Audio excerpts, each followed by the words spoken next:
The business model is to keep people scrolling, right? The minute you stop scrolling, they lose money. All their algorithms are designed with literally one goal. What will keep you scrolling? That's it. That's the goal, right?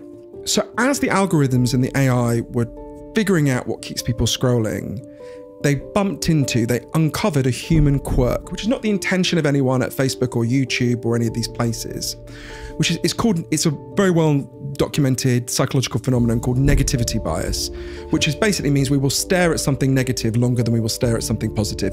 Anyone who's ever been driving down the motorway and passed a car crash knows exactly what I'm talking about. You stare at the car crash longer than you stare at the pretty flowers on the other side of the road, right? And negativity bias goes very deep. 10-week-old babies will stare longer at an angry face than a smiling face. But when this meets algorithms designed to maximize the harvesting of attention, this produces a catastrophic effect. And this is not my view, this is what Facebook itself found in its own internal research, which we've now had leaked. Imagine a group of teenagers go to a party. One of them goes home, and on the bus on the way home, they say, "That was a really lovely party, I enjoyed it, everyone looked great and they were so nice." Another teenager from the same party posts, "God, Karen looked like a right slag tonight. Her boyfriend Jim is a twat." What does the algorithm do?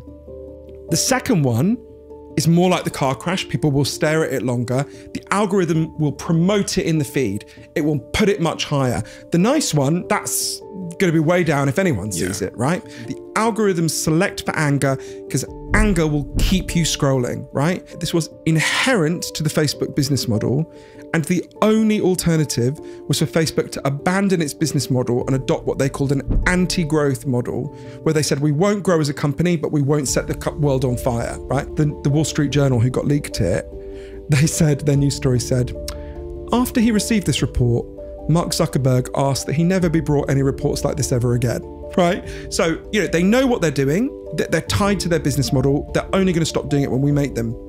But this machinery that is amping us up into anger, firstly, it destroys attention. When you're angry, it's much harder to pay attention. We've all had that experience, but also it's devastating for the society.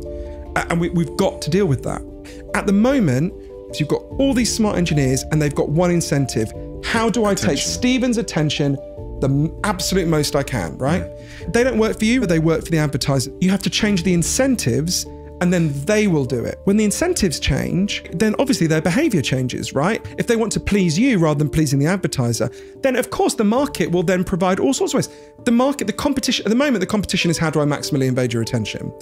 If we move to a new business model, the competition is, what does Steven actually want?